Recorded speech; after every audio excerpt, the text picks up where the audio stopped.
Dobro bedo kwa lero nango menika koro company kara mna kambi osechulo osuru kara mna in bendo golo ni nango menin bere nyaka koro ichur manda osuru to pogruok ne kanye duto te angno bro bedo kwa lose he yuma kende kintere county ma Migori CP Evans Ogutu in bende lerne nyikwara mgajuanga ni kinde mabende ngato eriko selero nwa pin ni enango ngato man gi pin gima nek ben yotimo kore kinde mabende koro ochwalo ripode mano mar osuru ilerne ni chwale mbui mane deadlines en ya karango kopogre gi mano bende oboke kata mna requirements ma bende dwaro.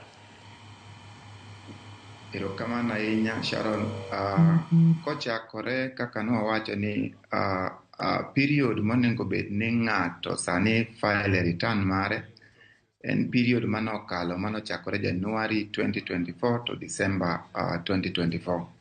Manyiso ni duration manomiwa ni ne en grace period to nyiswa ni account period monego bed ni file return ni and between now nyaka 30th of June. Manyiso ni by 30th of June onego bed ni nise declare returns magite. But gima important manyaka wang'e uru ni tax mwadwa declare gi ng'eny gi gin tax mane sirikal osekawo. Nikech mana kaka onyisi ni obligation mag tax moko ok ni kuomi to kondiki to ni kuom jatelo mondiki kata ng'at miluongo ni employer. Employer kosendiki basto dwe ka dwe en gi obligation ni kodwa miyi pesa ni nitiere moko ma o withhold, nitiere ushuru moko mong'ado ma en koro gimidhi dongo kore en luongo ni net income. Koro ka higa dhi rumo to miyi gimiluongo ni P9 form. P9 form ni nigi declaration gi pes duto manyo miyi higa mokalo to gi taxes duto monego bed ni noseng'ado to gi pes duto onego bed ni iseyudo.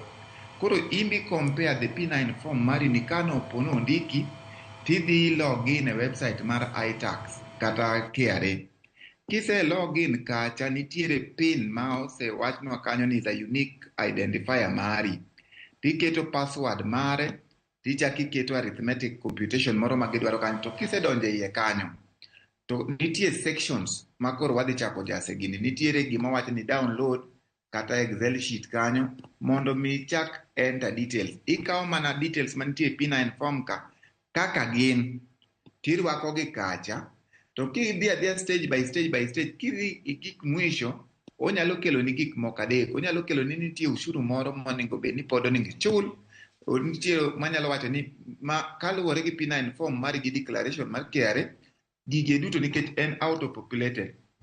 Koro kopo ni gino osetim to biro yudo ni zero kata negative. Negative to ni en claim monego bed ni ang'owa monego bed ni KRA duoko ni in terms of tax refund.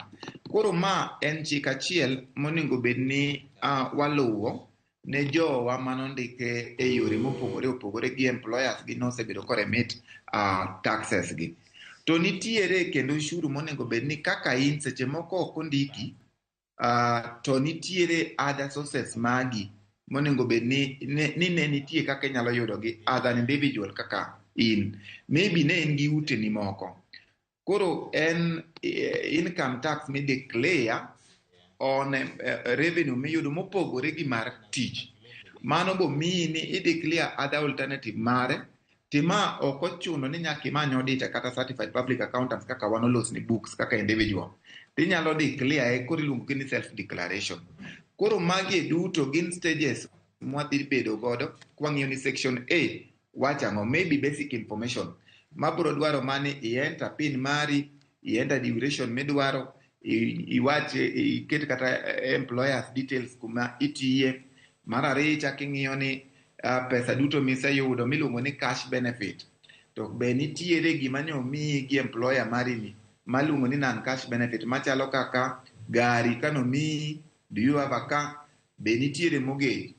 Alafu nitiere changes moko be mane otimore last year kaka the NIF gi duration mare, the introduction of SHA and even the housing levy. Koro magi duto i-enter them kaka gine P9 form cha without alteration. Erokamano ahinya. Erokamano ahinya. Binileso kutende kod